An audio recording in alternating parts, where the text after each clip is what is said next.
बिहार के मुख्यमंत्री नीतीश कुमार द्वारा मुस्लिम डॉक्टर का हिजाब खींचने का विवाद थमने का नाम नहीं ले रहा है।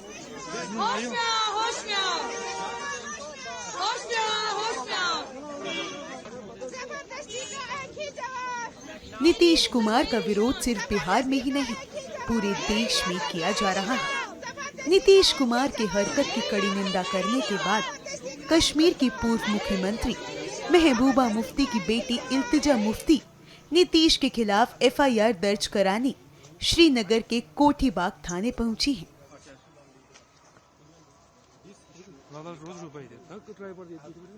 हमने देखा एक चीफ मिनिस्टर ने, बिहार के चीफ मिनिस्टर ने जब ये हरकत की, माफी मांगने के बजाय जो बीजेपी के मिनिस्टर्स हैं वो कितने वल्गर स्टेटमेंट्स दे रहे हैं। कल जो गिरिराज सिंह साहब हैं, जो एक यूनियन मिनिस्टर हैं, उनने कहा कि जो मुसलमान हैं हिंदुस्तान के वो भाड़ में जाएं। तो भाड़ में हम क्यों जाएं? अगर आप हमारी औरतों का नकाब और हिजाब अगर आपने छुआ, You please be ready for the consequences. And I am here today because मैं एक FIR फाइल करना चाहती हूँ against the Bihar Chief Minister Nitish Kumar साहब. Instead of being apologetic, उनकी party BJP, they want to basically justify what he did, and which is extremely wrong. It is criminal. अगर हमने किसी हिंदू बच्ची का खुदा ना खास्ता घूंघट उठाया होता तो आप मुझे बताइए कंट्री में अभी क्या माहौल होता। इसलिए मैं यहाँ आई हूँ, हम थाने तक जाएंगे, Kothibagh police station, where we'll be filing an FIR against the Chief Minister of Bihar.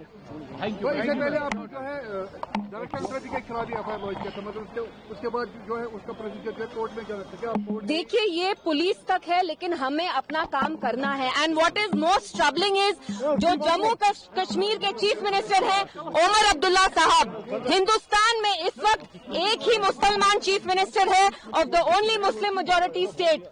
जब नीतीश साहब ने ये इनडिसेंट एक्ट किया, हमने देखा ओमर साहब ने 2 दिन तक स्टेटमेंट तक नहीं दिया, और जब ओमर साहब ने स्टेटमेंट दिया वो नीतीश साहब की जो गंदी हरकत थी उनको जस्टिफाई कर रहे थे। तो आप देख रहे हैं यहाँ जो चीफ मिनिस्टर हैं हमारे, जो मुसलमान हैं, मुसलमान होने के बावजूद जो हमारी मुसलमान बच्चियां हैं, माएं हैं, बहनें हैं, वो उनकी प्रोटेक्शन, उनकी हिफाजत करना ही नहीं चाहते। इसलिए I felt it is my duty as a young Muslim woman to come here today to express solidarity with this doctor and also make sure that the dignity and identity of our Muslim women, and not just Muslim women, all women across India, we have the right to choose what we want to wear with our hair, with our heads held high.